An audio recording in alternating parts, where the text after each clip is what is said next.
Oke, halo semua. Nah, kali ini saya akan melakukan mudik ya. Ini dari Bali. Saya akan mudik ke Jogja. Nah, perlu diperhatikan ya, ada beberapa hal yang harus dilakukan sebelum kita melakukan mudik. Nah, saya akan membagikan beberapa hal-hal yang harus diperhatikan saat sebelum melakukan perjalanan panjang atau mudik. Oke, langsung saja kita bahas satu persatu.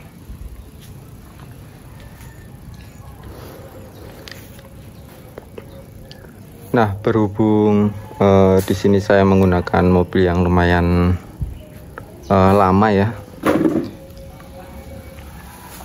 Nah, ini yang saya gunakan adalah Xenia Li generasi pertama ya.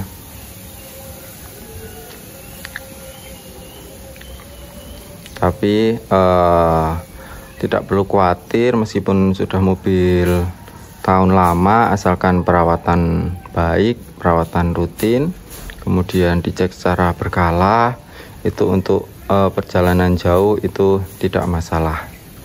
Nah, ini sudah saya buktikan, ini sudah bolak-balik Jogja Bali, sudah lebih dari 2 kali.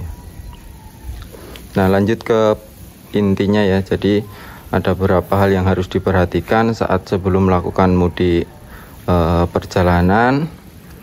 Yang pertama kali atau salah satunya ya, bisa random mau dilakukan yang mana terlebih dahulu. Yang pertama yang saya akan bahas adalah jangan lupa cek tekanan angin ban ya. Jadi kita sebelum berangkat itu mampir dulu ke untuk pengisian angin ban, kemudian kita bilang saja cek lengkap ke 4 rodanya, seperti itu. Kemudian jangan lupa juga untuk sekaligus mengecek ini ya,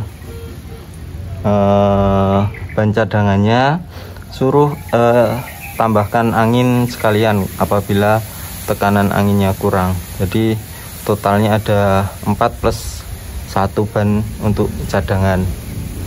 Nah, itu yang jangan sampai terlupakan. Nah, selanjutnya masih terkait dengan ban ya. Jangan lupa untuk perlengkapan untuk membuka ban juga dicek ya. Ban ini ya. Nah, ini main anak-anak supaya tidak bosan di jalan. Jadi di bawah sini ada dongkrak set ya. Ini jangan sampai terlupa. Kemudian apabila sekiranya butuh pipa tambahan untuk bongkar ban, bisa ditambahkan.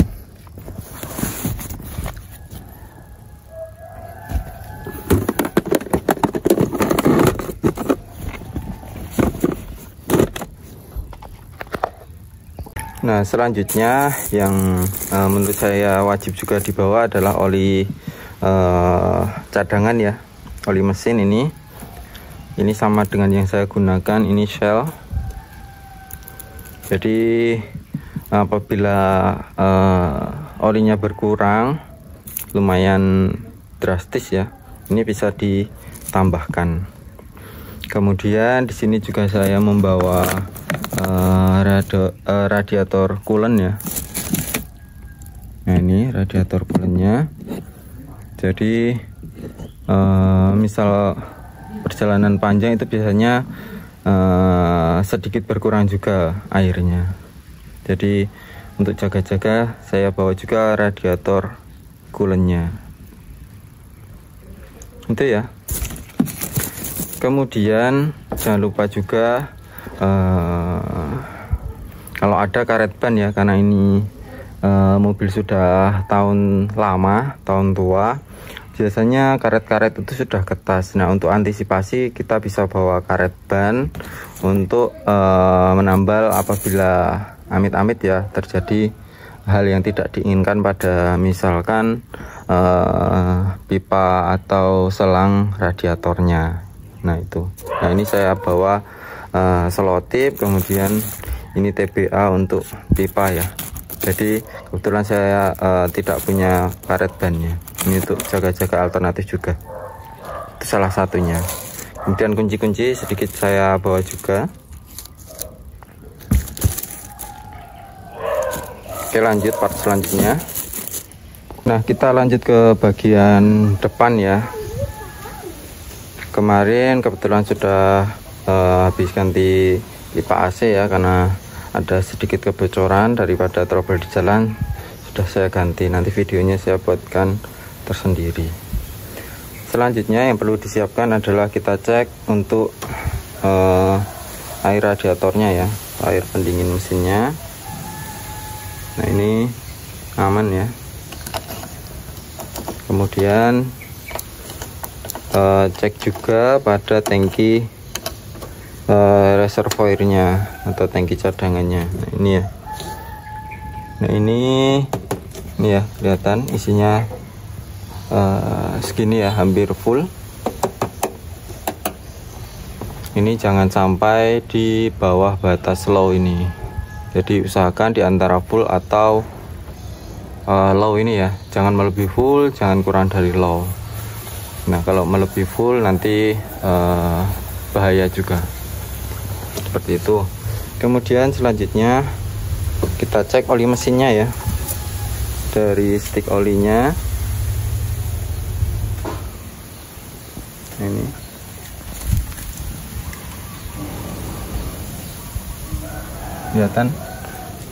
kelihatan ya. Nah, ini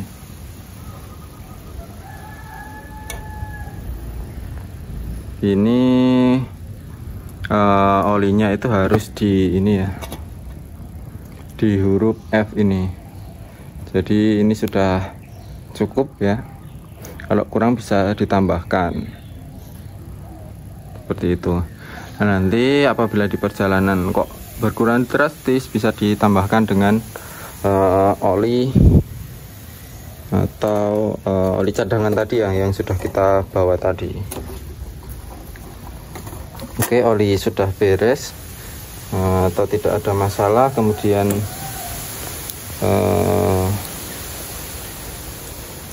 air radiator juga aman, tidak kurang. Kemudian jangan lupa tambahkan juga ini ya, ini air wiper ya. Jadi kalau musim hujan itu ini sangat berguna sekali, apalagi kalau hujannya itu tidak terlalu deras. Biasanya itu kaca depan itu malah kurang cerah, kurang terang ya. Ini perlu dicek juga. Selanjutnya tambahkan juga ini ya, yang perlu dicek, minyak rem. Nah, di sini juga ada batas minimal dan maksimalnya. Nah, ini jangan sampai di bawah batas minimal seperti itu. Jadi sebaiknya ditambahkan apabila sudah berkurang hampir di batas minimalnya. Oke, seperti itu ya. Kemudian dicek juga lampu depan apakah berfungsi dengan baik. Dicek juga lampu remnya ya, lampu rem kanan kiri, kemudian lampu sen kanan kiri, depan belakang. Itu juga pastikan tidak ada yang mati. Dan juga lampu kotanya ya. Nah, itu juga penting ya saat malam hari, supaya kita terlihat dari belakang maupun dari jarak jauh. Oke, seperti itu trik atau tips yang bisa saya bagikan. Terima kasih, semoga bermanfaat.